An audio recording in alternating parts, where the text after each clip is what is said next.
Dr. Ruby Payne, Chapter 6 of Emotional Poverty, Book 1. Now we're going to look at the adults and emotional noise in the classroom. How many of you have noticed that there's more noise emotionally in a classroom before holidays and after holidays? How many of you have noticed that some classrooms have more noise in them than other classrooms do? Yep, it's a reality, okay? And COVID has created even more noise, okay? The question becomes this: who walked into your classroom? The answer is a lot more people than you knew. You know? Johnny brought in his dead mother, his angry father, and his drug-addicted sister. And you brought in people too, in your head with you. When you come to work, when you go to work in your living room, online, or you come to the classroom, who do you bring in your head with you? Your children, your spouse, your dog, your partner. I mean, who's in the room with you, you know? And the bottom line is that they are creating noise. And that's one of the reasons. You got all these people talking to you in your head. And so how then is it that both students and adults contribute to that noise? And the noise level is higher now during COVID. So how does this happen, okay? And what do we do about it? And how do we understand it? Well, in your book, there's a couple things I want to point out to you. One, we're going to look very briefly at the noise and energy levels of adults. One of the things that every human being has in their body is something, every cell of their body is called mitochondria.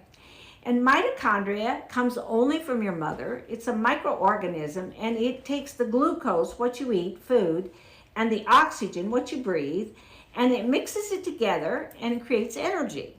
Now, some people have bigger engines than other people do, but it creates energy. And one of the reasons sleep is so critical is that when you sleep at night, your brain cells shrink by 60%, and it opens the fluid pathways, and what happens is it cleans out your brain. In other words, when oxygen and glucose come together with the mitochondria, they create byproducts: carbon dioxide, toxins, free radicals, and your brain cleans those out.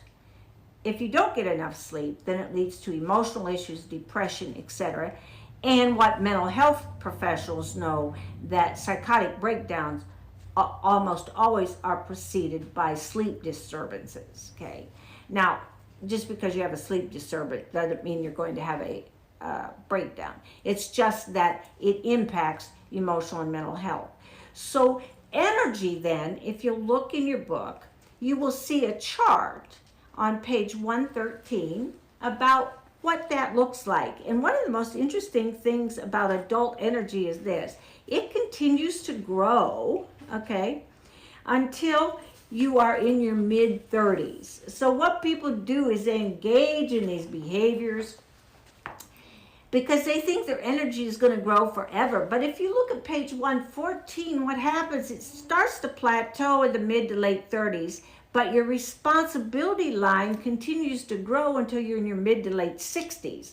So what people do is they engage in behaviors like mortgages, children, careers in their 20s and 30s because they believe they'll have unlimited energy. And then along about their mid 40s, they go, oh, yikes, okay? And, you know, teaching's harder than it's ever been. I got 2 kids in college. I can't quit. It's my calling. What do I do? And so what we find is that discrepancy then between your energy and your responsibility, then that's where anxiety can really climb. And you devote more energy to your worries than you do to the reality you're in. Okay. And when people worry, it's all because they're engaging in what if scenarios. What if this happens? What if that happens? What if that happens? As opposed to what is. Now, that energy comes along into the classroom, and part of the issue is what you will see in classrooms that are efficient and organized and there's learning occurring It takes more energy on the part of the adult. And on top of that, then, you're also dealing with energy that gets devoted to emotional issues. So if you go in your book now to page 117, there's some issues in adult development that are just critical. And one of the things I'm going to encourage your staff to do after you watch this video is, before you look at pages 124, 125, 126, what you break your staff into is groups by ages. In other words, if you're in your 20s or would like to be in your 20s, you're in one group. If you're in your 30s or you would like to be in your 30s, you're in another group. If you're in your 40s or would like to be in your 40s, another group. And then your 50s or 60s or would like to be in that group, or 70s, another group. And what you do is you take about 7 or 8 minutes and you make a list of what the advantages and the disadvantages of your age are. And then you compare them to what the research says. And what we find is that what happens is the energy you have to devote to something then has also to do with how much energy you devote to your emotional issues that you're dealing with. And there's ages and stages of adult development, just like there is for kids. And if you look at your book on page 17, there's some things that are universal that all adults have to deal with, okay? And what they are basic tasks of adulthood. And one of them is identity. Who am I? Another one is intimacy. Who am I in relationship to another? Another one is independence. What can I do on my own? Purpose and meaning. What's my role, my work? What value do I bring? How do I deal with my aging and death and that of others? And that has come to the forefront in COVID. And the limitations of time. One way we're alike all around the world is we have 24 hours a day. So what do we do with that time?